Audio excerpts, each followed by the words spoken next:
don't see any issue here, so I'm going to get started. Again, welcome to tonight's Water Wednesday webinar, Coming Clean, Advanced Purified Water in the Bay Area. My name is Laura Luong, and I am a Community Affairs Rep with East Bay MUD in the Office of Water Recycling, and I'll be your host tonight. Tonight, we're very excited to focus on advanced purification, an important and timely topic as we continue planning for future droughts and work to ensure long-term water reliability in our communities. We are very pleased to be joined by guest speakers, Brenley McKenna, Managing Director of the WateReuse Association, Brandon Adriano, Public Information Rep with Valley Water, who will share their expertise and insights with us. We're also joined by Florence Weddington, Senior Civil Engineer with East Bay MUD's Office of Water Recycling, who will discuss where purified water fits into East Bay MUD's future water portfolio. Before we begin, there's a few housekeeping items I'd like to go through. Tonight's webinar is being recorded, and by attending tonight, you're agreeing to be recorded. The recording will be posted within a week at eastbaymud.com/waterwednesday and East Bay MUD's YouTube page. We'll have the presentations and have time for Q&A at the end of the presentations. However, you are able to type in your questions at any time using the Q&A buttons in the Zoom bar. And we will wrap up promptly at 7 p.m. to respect folks' time. So if we don't get to your questions tonight, or if you think of another question later on, feel free to email us at waterwednesday@ebmud.com. The email address will also pop up at the end of the presentation. So with now, we're going to get started, and I'll introduce our very first speaker tonight, Brenley McKenna, Managing Director of WateReuse. Brenley has over 17 years of experience in the water sector, holding a bachelor's degree in environmental science from UC Berkeley and a master's degree in environmental engineering from Colorado School of Mines. With roles at two Colorado water utilities, she managed recycled water systems and led efforts to expand water reuse regulations. For 7 years at the Water Research Foundation, Brenley facilitated subscriber engagement and connected utilities to research resources. Currently, as Managing Director for WateReuse California, she champions responsible stewardship of water resources, maximizing the safe use of recycled water, and supporting the WateReuse Association's initiatives. Take it from here, Brenley. Okay, thank you so much. Just sent you something so I can share my screen. Thank you. All right, here. Well, as I'm getting this pulled up, I just want to say it is an absolute pleasure to spend Water Wednesday here with you all. This is my first time presenting with you, and I just want to thank the amazing staff at East Bay MUD for the invite to join you all here. So I am going to start here, and my presentation is Water Reuse 101. So I'm going to start with some pretty broad brushstrokes and give you a pretty high-level overview about water reuse. And then I'll start drilling down and get to some more of the finer point details. And then Brandon will take it even a step further and talk to you about some of the treatment technologies and some of the other exciting things going on at Valley Water. So I'll tell you first a little bit about who WateReuse California is, and then some of the drivers for reuse, what water reuse actually is, and then talk about some high-level trends across California for water reuse. The WateReuse Association is a nonprofit trade association. We have members throughout the country, actually in all 50 states. The state with the most number of sections with members is California. It's actually really where the WateReuse Association began. So we have over 200 members throughout the state of California. And these members are mostly water utilities like East Bay MUD. We have businesses, these are consulting companies, manufacturers, and then we also have academic institutions. And these really make up the membership of our national organization. At WateReuse California, we believe in the safe, practical, and beneficial use of recycled water. Our vision for the future is that recycled water is a part of California's water future so that our communities can have the water they need to thrive. And we, as WateReuse California, help to support our members by engaging, educating, and advocating on behalf of our members to reduce the barriers and hopefully implement more recycled water across California. And so before I go any further, I really want to spend a little bit of time about why we should recycle water. I think it's really important to start with why.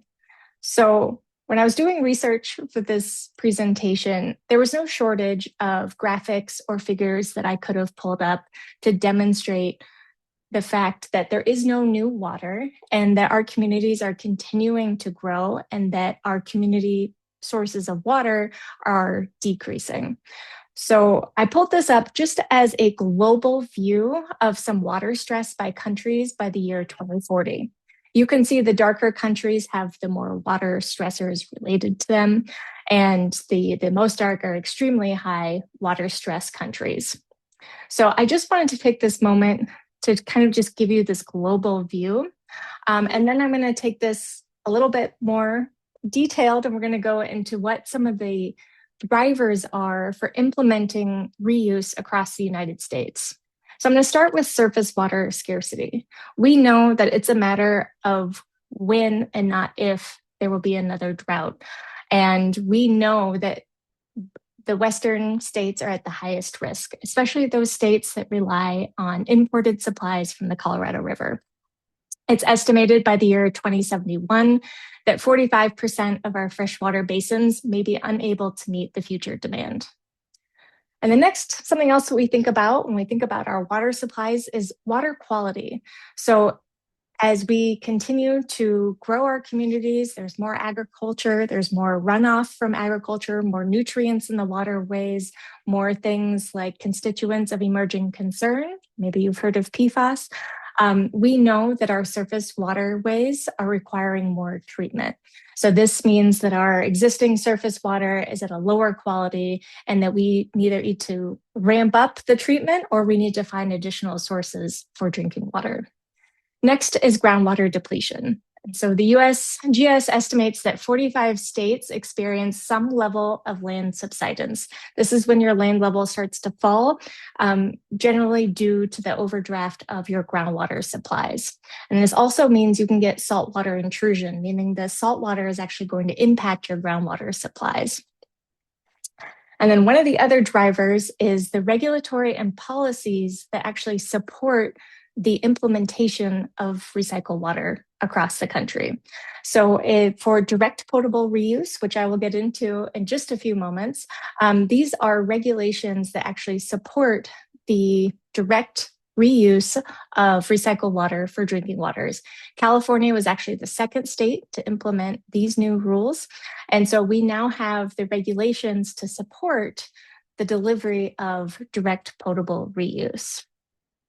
So now taking it one step further, talking about California specifically, and I'm calling this drivers and benefits. So I talked a little bit about the Colorado River. So we know that a large part of California's water supply is actually from imported sources.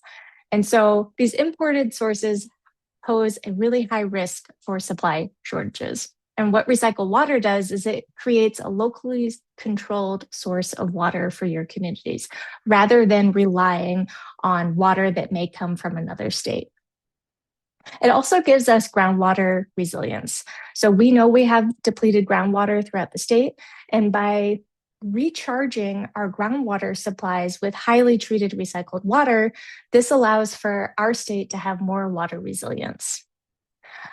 You know, water is very expensive. So I will say it is cost effective when comparing it to desalination. I get asked really frequently about why don't we just desalinate the ocean? It's right there in California.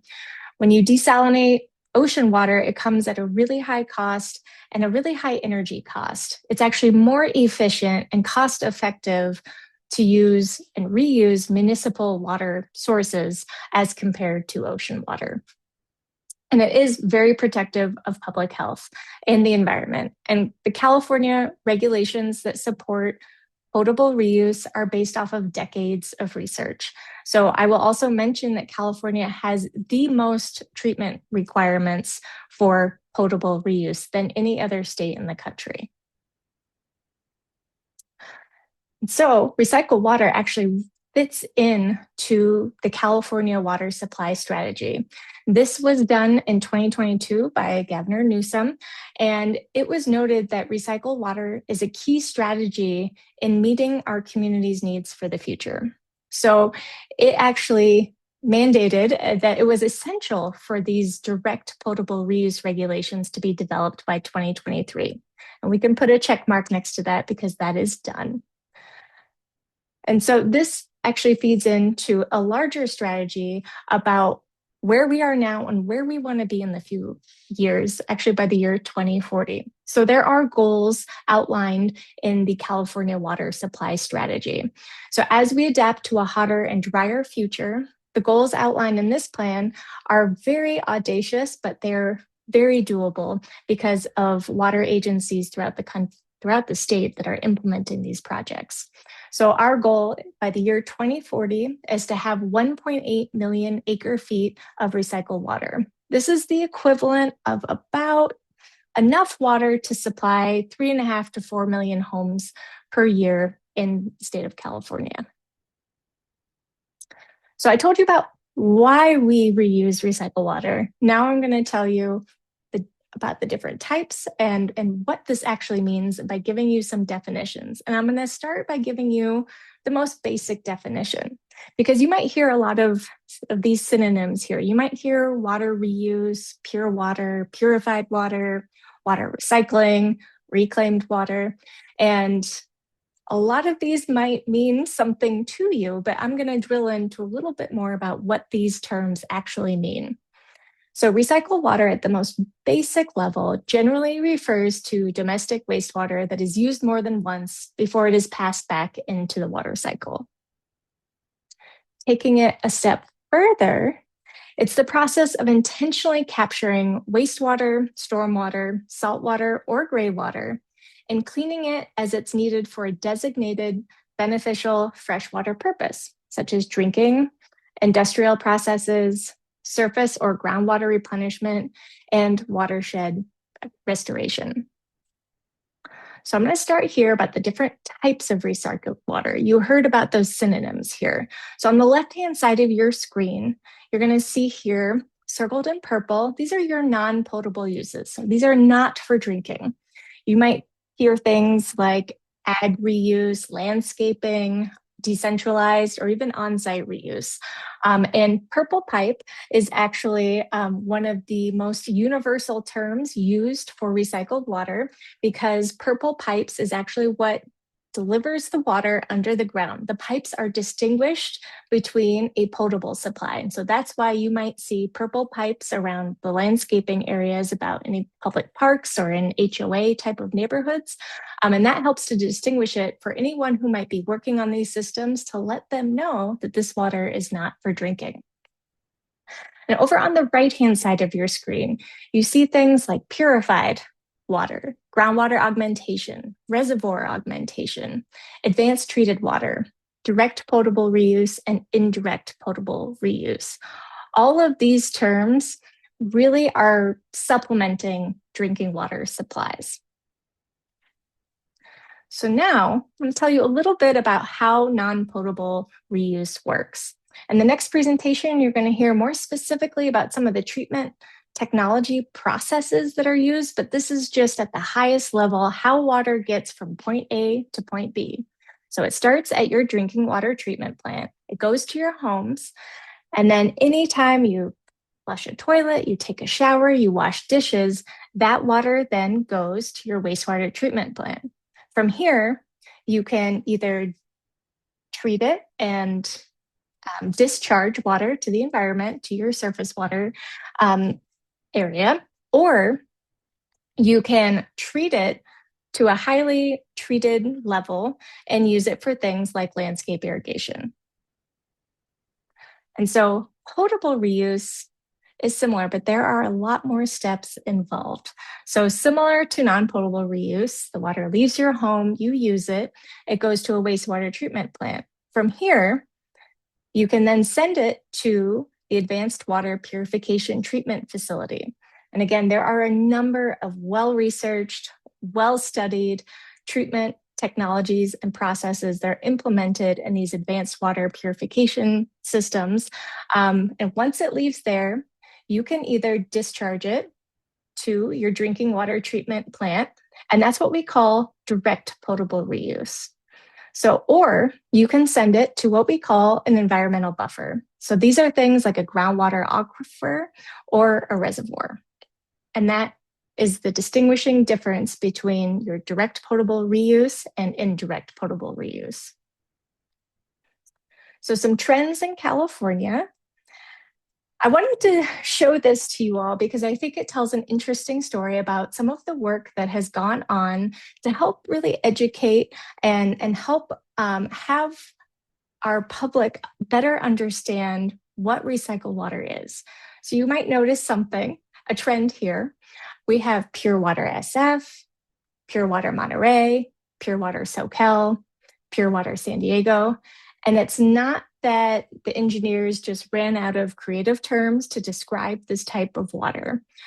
The word pure or purified actually is well studied and is used as a way to better describe to the public what this water is. And this term resonates the best with the public. So there has been a number of studies done throughout a number of different demonstration facilities where members of the public come in and they are given really a number of options. And this pure water is the number one thing that resonates the most with people and helps to really demonstrate trust in this type of water. In fact, it is so pure that most of these facilities have to actually add things back into the water so that it is not degrading to your public, to your health. So this really demonstrates the fact that these facilities are treating water to the most purest levels possible, and it is going on all throughout the state. In fact, this next slide is not really meant for you to read, but these are all of the planned potable reuse projects throughout the state. So you can see they are all throughout the state. It's not just in Southern California, it is up through the Central Coast as well. So at some level of planning, a number of agencies are planning pure water projects or an indirect potable reuse project. All of this information can be found and is available to the public on the WateReuse California website, which we can share with you later. And if this is a topic that sparks some curiosity and interest in all of you, we will be hosting our annual conference in August. We will be in San Francisco at the Hyatt Embarcadero. And so we would love to have any of you come and join us and learn more about water reuse. So that's all I have for now. So I will say thank you and be available for questions later. Thank you so much, Brenley. Our next speaker is Brandon Adriano from Valley Water. Brandon is a public information representative who plays a key role in Valley Water's Purified Water Outreach Program, which includes a robust tour program for the Silicon Valley Advanced Water Purification Center in Santa Clara County, which he's going to talk about in his presentation. Brandon serves as a lead tour guide and implements outreach strategies to build public understanding and confidence in purified water. Brandon brings youth and student expertise to the Purified Water Outreach Program, having developed engaging curricula and lessons for classroom presentations that include youth to the region's water supply, that introduces youth to the region's water supplies and challenges. He holds a degree in communications from San Jose State University. Brandon? Yes, thank you so much, Laura, for the introduction. I would also love to introduce Kirsten Struve alongside me, our assistant officer at Valley Water for the Water Supply Division. And Kirsten also oversees our recycled and purified water unit. So she'll be fielding all the challenging technical questions should there be any, but happy to get started. So as we do get started, we take a look at our Purification Center logo, and it all starts with our collaboration with our partnership agencies, which is the cities of San Jose, as well as the cities of Santa Clara. And so, as I mentioned, this is an effort and a growing effort at the Purification Center, which we receive secondary treated wastewater from the regional wastewater facility, and it purifies water using advanced water technology, very similar to what Brenley was mentioning. And before we dive into the nuances of Valley Water, there's really three main missions at Valley Water. And first is providing clean and reliable water for over 2 million people, making sure that our watersheds are healthy as we all are dependent on this water source. And then also making sure that we are in charge of flood protection. So water is mitigated safely throughout our county is important as well. And so it takes a lot to provide this water for the 2 million people throughout the county. And if you're a numbers person, you could definitely see that. But that last circle shows a number one, and there's only one advanced water purification center within our district, and that's what we're really going to be highlighting today. And so this is our district map to show, really where our infrastructure is. And it spans all the way up to the San Francisco Bay and then down to the San Luis Reservoir. So Valley Water is the groundwater management agency and the primary wholesale water provider for Santa Clara County. So we're just south of East Bay MUD's service area. And again, we're the wholesale water provider. So we work with 13 local water retailers, sending that water out to local businesses as well as local residents as well. And then since we're talking about the Purification Center, we're actually located up north towards San Jose, really close to Milpitas and the Fremont area. And it's actually this maroon square that you'll see at that map picture. And when we talk about purified water, it's really important to take a look at our water supply on an average year. And very simply, this shows that we don't have enough local water sources, and we actually have to import close to 50% of water supply for our county. So a lot of that is coming from the Sierra Nevadas, while about 13% or 30% of our water is coming from local water sources. And then we see that 15% for water conservation. So we count our water conservation with 15%, meaning that if we didn't have that water conservation or those programs, we would use 15% more water than we do now. And then that smallest piece to the pie is water reuse. And Brenley really eloquently explained what this was. And this is taking water that we've once used and we're trying to give that a second chance. So it's at 5% now, and we're really hoping to increase that number with our current purified water efforts. And so as we look to diversify our portfolio of our water, there's risks to it, and that's why we want to do that. And first, it starts with aging infrastructure, and it's a challenge really throughout California when a lot of the infrastructure is dated back even to the 30s and the 50s. But climate change is really impacting our water supply in several ways. First, of course, is imported water, which is a large chunk of our water supply, but also weather variability for our local water sources. So rainwater capture, as well as we don't know when our next severe drought will be.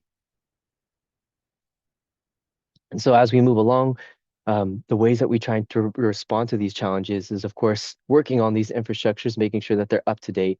And this is actually a picture of our largest reservoir in our county. That is one of our highest priorities. Water conservation, as I mentioned, is very, very important for our water supply, but purified water will actually fall underneath the expansion or expanding of water reuse. So you're seeing this countywide water reuse master plan, and that's a countywide plan to help us bolster our recycled water infrastructure. And so now we're really narrowing into what we're doing now and where we're at. So this is an aerial view of the Purification Center, which is located on the bottom half of this image. And you might see a circular kind of tin, and that is our finishing tank over at the Purification Center. But the origin story of our water, of course, is wastewater. So whether you've washed your hands, you've taken a shower, you've used the bathroom, you've done the laundry, anytime water comes to contact in your households, and it goes down the drain, it'll go to a wastewater facility. And in our case, it'll go to the San Jose Santa Clara Regional Wastewater Facility, where they have the capacity to hold around 167 million gallons of wastewater in a day. And they typically see flows of around 100 million gallons of wastewater in a day. So they'll treat 90% of that water and it'll flow out into the bay. And then we're currently capturing 10% of that supply.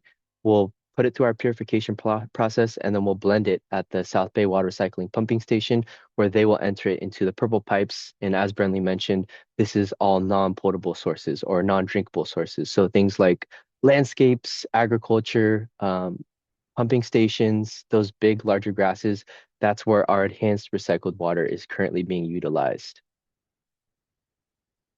And so we talked about key terms, but just kind of redefining them one more time. Wastewater, anytime we use water in our households, it goes down the drain or in local businesses, that is wastewater. What we're currently doing right now is producing enhanced recycled water or recycled water. So you get to see that anytime you see purple pipes or just like non-potable uses. South Bay Water Recycling currently has around 1,000 beneficiaries of our enhanced recycled water. So even places like Levi Stadium, and if you're familiar with San Jose State University, Santa Clara University, they use that water for their lawns and other instances as well. And then the hope and the future of this, with having such a large wastewater source, is of course to make this drinkable. And not just drinkable, this can be some of the best quality of water that we could serve in our county. So the goal is to what we call turn this into purified water.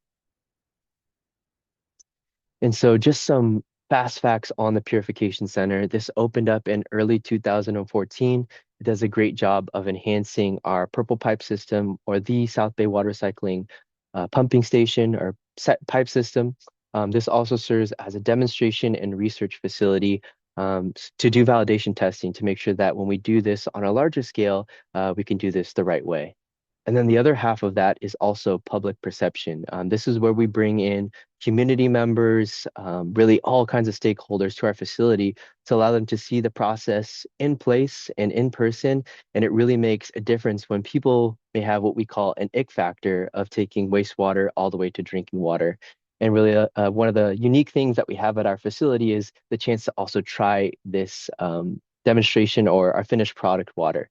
So if you're interested in a tour and actually seeing the water being produced and tasting it, I'll share some information at the very end as well. And if you were to see our facility, we currently use some of the most robust membrane filtration, such as microfiltration and, of course, reverse osmosis. And then with the priority of public health when testing this treatment, we even throw redundant steps. And in this case, we use ultraviolet light disinfection. And the details of understanding what water looks like when it comes in versus what it looks like when it comes out is very important. So we receive water at its secondary treated step from the wastewater facility, and we can compare that to river water. But by the time it leaves the facility or by the time it goes through our treatment process, it's pretty much distilled water. Only water molecules would be left behind. So we remove so much out of it, you would potentially have to add minerals back into that water to add it to our drinking water supply. And then the two other beakers, the third one being the level that we blend it down to when it enters our purple pipe system. It's typically at about 700 parts per million, but because we remove all of those salts or charged particles, it goes right around 500 parts per million. And then Brenley did a great job of just highlighting some of the challenges or comparisons of desalination to purified water. And you could see that the content that is in seawater is quite high. So that 35,000 versus what we receive at 800 is a lot different, but definitely something that we're looking into, but just a good comparison between the two intake sources. And then this is cutting edge technology, but definitely not new technology. As we look locally in our area, there's places that are online, such as Monterey, and they're actually adding this water down into their groundwater supply, which is a part of their drinking water supply. And then Soquel Creek just commissioned, so they actually have a facility as well doing indirect potable reuse, so adding this water down into their groundwater supply as well. And then the demand down south for more water sources is a lot more increased. So that's why they have some of the largest centers for potable reuse in the entire world. So Orange County is one of the biggest centers of potable reuse. And so if you've been to places like Disneyland and you're out of the Matterhorn and you tried some tap water after that, you may have already tried purified water in that instance because they're adding this water down to their groundwater supply and it's blended with their drinking water supply. And then we bring students through to see this cutting edge technology. And one of the ways that we describe purified water is astronaut water. They don't have a hose connected up to the International Space Station. And so they use a very similar process that we use with advanced water purification. And so there's two applications that we really looked at, or applications that I would like to highlight for serving purified water. And the first is indirect potable reuse. And many of the projects down in Southern California are using this process. So that's taking the wastewater source, putting it through conventional wastewater treatment, and then putting it through advanced water purification, but then putting it through recharge ponds to add it down into the groundwater supply. But we are very excited about the passing of the regulations for direct potable reuse. So this has a triple step redundancy of a chemical removal or a pathogen removal. So in the failure of one treatment step, there's still two other steps. But this is where our efforts and research are really going into. So we actually don't use the environmental buffer that indirect potable reuse uses, but instead this water would be blended back into our tap water system to be sent out into or to our residents. And so we are exploring a potential direct potable reuse project with the cities of San Jose and the cities of Santa Clara named Pure Water Silicon Valley. And there would be benefits to this. And first is producing up to 24,000 acre feet per year of purified water. This reduces dependence on imported water. And then this also improves drought resilience, especially in the time that we need the most water. This also helps address land subsidence and saltwater intrusion as well. So our next step is to build a small direct potable reuse demonstration facility, and this would help us conduct validation testing with the treatment steps that you're seeing down below, potentially for direct potable reuse.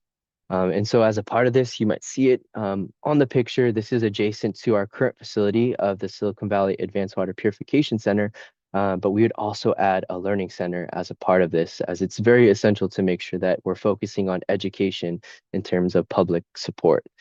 So the timeline for this, the demonstration facility is estimated to finish around 2030, and then the full-scale facility is anticipated around 2035. And so with the Learning Center, our hopes is for this to be a hub for water education. This is a place where students, community members, and decision makers can learn about our water supply and really highlight the purification process. This is going to offer hands-on interactive experiences that will connect our visitors directly to the cutting edge technology that I was just speaking about. And then one of the unique things that we're hoping is to have a dedicated purified water spout that will let guests try water straight from the faucet and see what that finished product is, because it's just water. And this space is, we're really hopeful that it can inspire, educate, and build long-term trust in purified water and water reuse. And so our goals as a tour program and as an outreach program for purified water is, of course, to educate, be transparent, raise awareness, and build support for potable reuse. So should you have any questions, I'll be here to help and assist with the Q&A. But of course, I'll leave my email down below and we can talk some more and answer any questions that you may need. And then this is just a contact us page. If you're interested in a tour or a private tour, you can absolutely do that with our email at watersupplyoutreach@valleywater.org or visit our website at purewater4u.org, which is dropped down in the chat. And I'll pass it back off to Laura. Thank you, Brandon. Let me see. Let me start sharing first. Okay, great. All right, our next speaker is Florence Weddington with East Bay Mud. Florence is a senior civil engineer in the Office of Water Recycling at EBMUD. She has been with EBMUD for over 20 years. Prior to that, she worked as a consultant. She has experience in water, wastewater, and recycled water. Her current responsibilities at EBMUD include overseeing and leading EBMUD's efforts to develop and implement the water recycling program. She is committed to promoting the use of recycled water in sustainable and equitable ways. Florence holds a bachelor's degree in civil engineering from the University of California, Berkeley, and is a licensed professional civil engineer in the state of California. Thank you, Laura. So you guys got a lot of information already. You've heard about the different types of recycled water, the drivers for purified water, who's implementing programs and who's planning projects within the state, and what's happening right here in the Bay Area with one of our neighboring agencies. So now we're going to have an opportunity to talk about East Bay Mud and how recycled water fits into our water supply. Next slide, please. So East Bay Mud provides water and wastewater treatment services to portions of Contra Costa and Alameda counties. We provide water service to about 1.4 million customers, and we provide wastewater service to about 740,000 people. Our main wastewater treatment plant is located in Oakland, right at the foot of the Bay Bridge. And East Bay Mud's average water production is approximately 175 million gallons per day. It's a lot of water. 90% of that comes from our McCollum River supply watershed in the lower Sierras. And then a portion of our water supply comes from local runoff within our service area. These two sources have been very reliable to us. However, approximately every 3 out of 10 years, we rely on our supplemental supply sources, including our Freeport project in the Sacramento area. To preserve our potable water supplies, East Bay Mud relies also on our recycled water and water conservation programs. Next slide. So our current recycled water program includes 4 non-potable purple pipe projects. And the current demand of those projects is about 7.4 million gallons per day. We have 2 industrial projects, the Rare Richmond Advanced Recycled Expansion Project and the North Richmond Recycled Water Project that provide recycled water to the Chevron refinery for cooling tower and boiler feed makeup water. Then our East Bay Shore Recycled Water Project serves irrigation customers in Oakland and Emeryville with plans to expand to Alameda. And then our San Ramon Valley Recycled Water Project serves irrigation customers in San Ramon with plans to expand further north into San Ramon, Danville, and Blackhawk. We've been communicating with the Phillips 66 refinery in Rodeo to provide recycled water for industrial uses at the refinery there as well.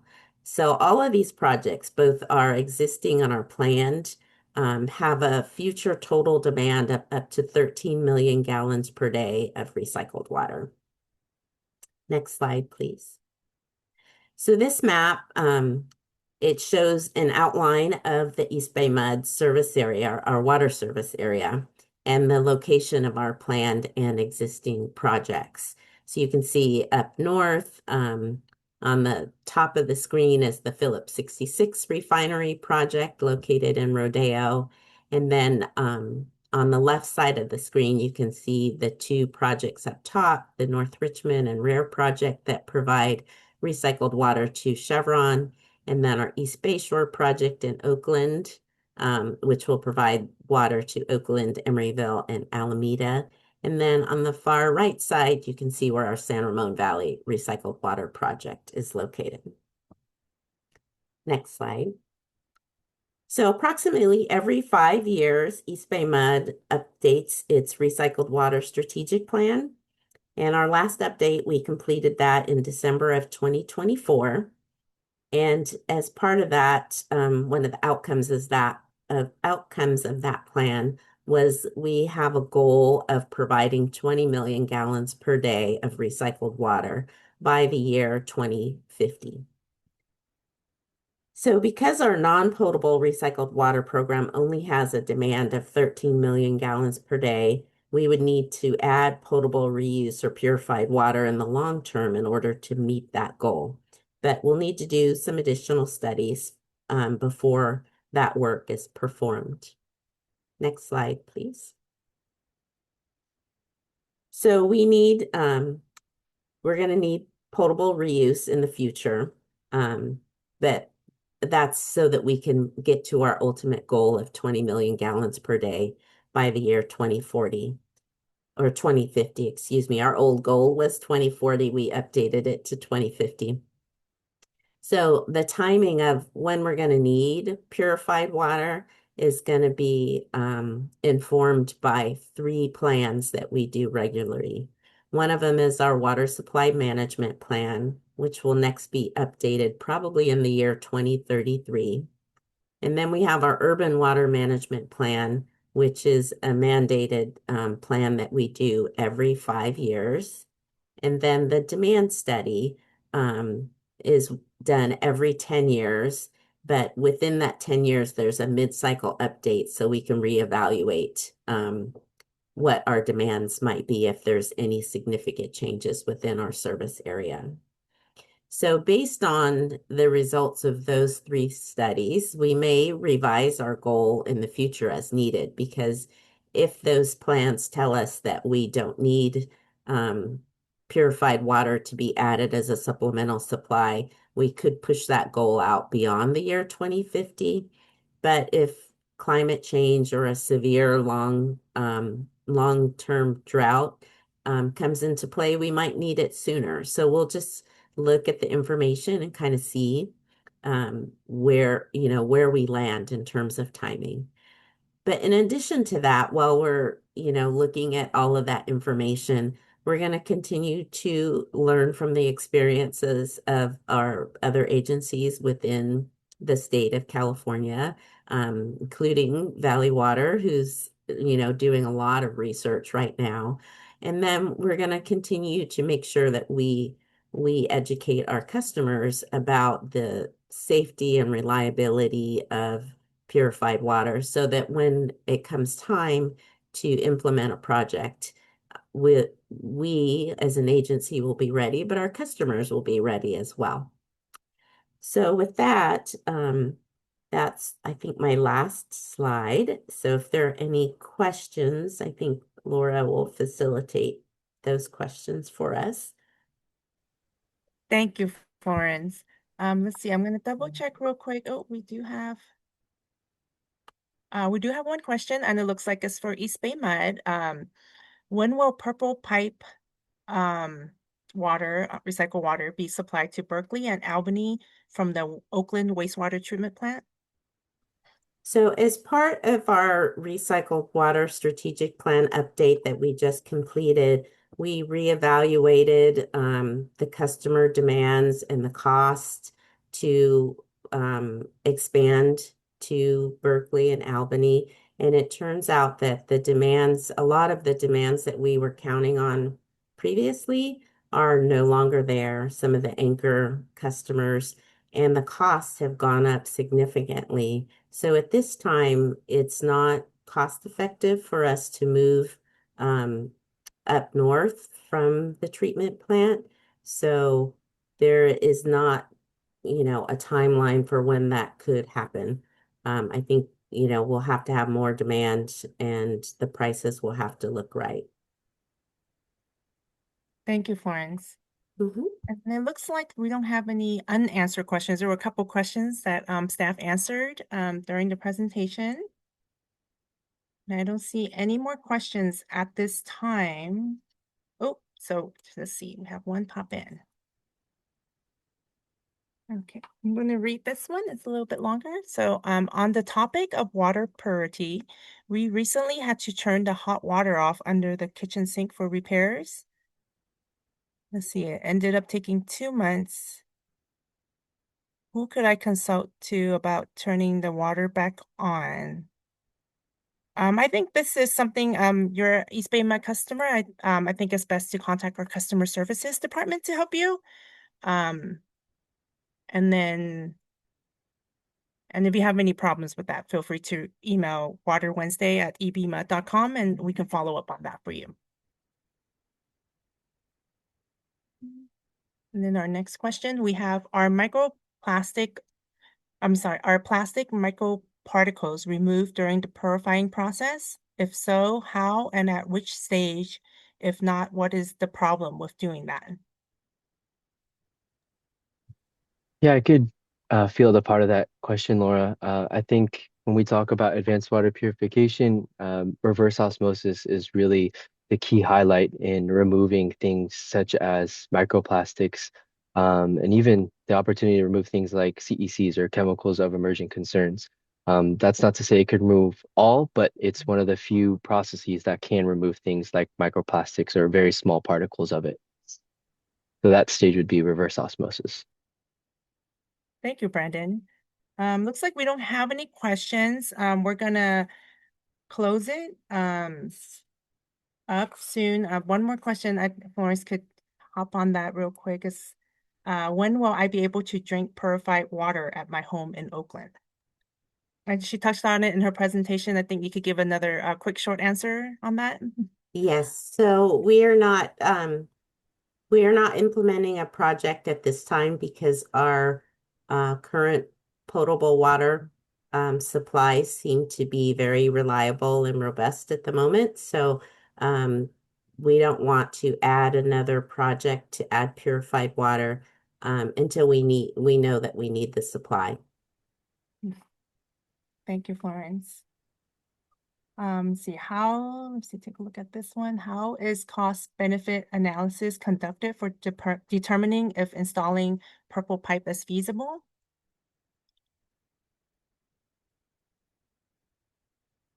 I think that might, Can you repeat that question? oops, sorry, it popped over. What is I guess, how do you do the cost benefit analysis when we determine whether or not we install purple pipe or extend purple pipe to certain areas? So I'll give a kind of a simplified answer for that. So usually when we're looking at the cost analysis, we look at what the demand is and what the capital cost is to deliver that demand to our customers, and we come up with a cost per acre foot. And so we use that to determine whether or not it's cost effective and how that compares to our other sources of water, our potable sources of water. Yeah, and I think it kind of ties into this question. Do you think about adding purple pipe in all jobs for easy connection later? I think it's related to what you just kind of said. Yes. So if we try to look at these things more holistically. So if we have a project, we have like a recycled water use zone that kind of shows where customers could be in relation to where we're thinking about putting our purple pipe. And so if we know that we're going to have the water available, we might, if there's a project that's already going on, we might pre-install the pipe, knowing that we'll be able to connect it later. And we do have some, I can think specifically in Alameda and San Ramon where we have done that because we know that recycled water is coming. So we have put pipe in, knowing that the water's coming soon. And another one for East Bay MUD. Does East Bay MUD ever expect direct potable use of recycled water in its service area? So that kind of ties back into one of the prior questions, and I think one of my later slides, but we are going to continue to monitor the situation to see, what our supply looks like compared to what our demand is. And if the demand, exceeds what our supply is, then we would consider doing a purified water. But we don't have a timeline at this point for when we would do that because our supply is sufficient for our current demand levels. Mhm. Thank you. And we had a attendee that said wonderful presentation. So thank you for that. So we're going to wrap up. I don't have any open questions right now. So thank you all so much for joining us this evening and being part of tonight's Water Wednesday webinar. We really appreciate you taking the time to learn more about advanced purification and the important work happening across our region. A reminder that tonight's webinar is being recorded and will be posted online on our YouTube channel and on our website at ebmud.com/Water Wednesday. And you can revisit the presentation or share it with others who missed it tonight. And if you have any other questions at a later time, please feel free to email us at waterwednesday@ebmud.com. And you could ask us questions regarding water reuse or Valley Water, and we can redirect it to them for you. So feel free to email us here and we can direct it. We're more than happy to continue our conversations offline. You can stay connected and learn more about future webinars and events by following East Bay Mud on Instagram, LinkedIn, and Facebook. And again, a huge, huge thank you to our speakers tonight for sharing your time, your expertise, and insights with us. We really appreciate your partnership and contributions to this really important discussion. Again, thank you, everyone. Have a great evening. Good night. Thank you.